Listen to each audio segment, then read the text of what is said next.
Magandang gabi sa inyong lahat. Ako si Veronica Kitty Duterte, bunsong anak ni Pangulong Rodrigo Roa Duterte.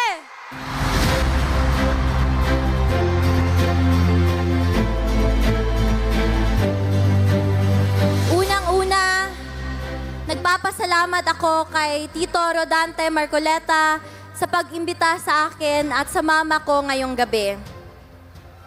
Pasensya na po at medyo natagalan kami dahil may klase po ako buong araw kanina. Ang mama Hanilet ko rin po pala ay taga rito sa Bulacan.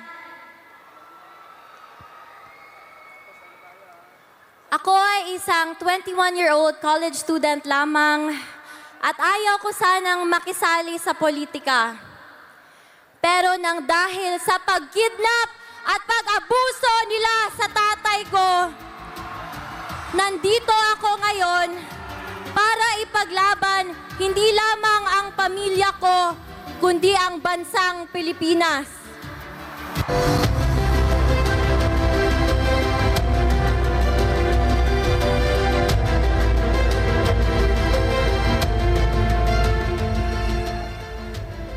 Noong isang gabi, nagsalita ako sa rally sa Quezon City.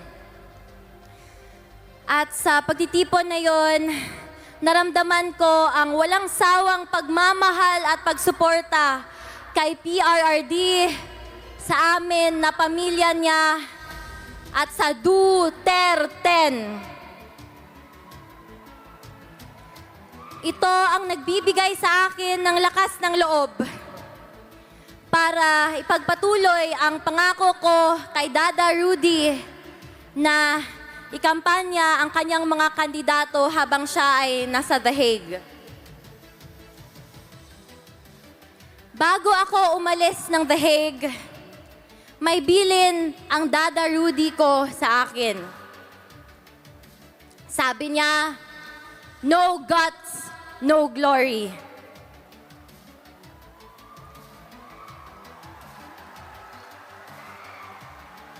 Sa mga kababayan ko, sa kapwa kabataan, bumoto tayo ng tama dahil dito nakasalalay ang kinabukasan nating lahat.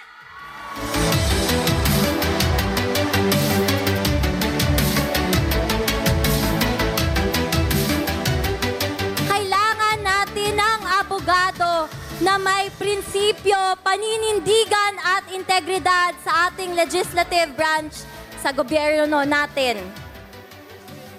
Tito Rodante Marcoleta, my senator. Number 38 sa balota.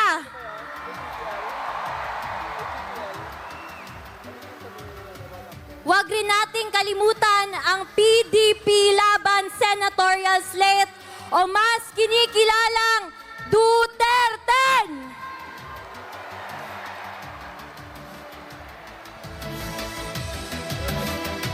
Iaabot ko muli ang mensahe ni Tatay Digong sa bawat Pilipino. Sabi niya, "My love for my country is what brought me here. There was never any personal agenda involved." Mahal niya ang bayan niya.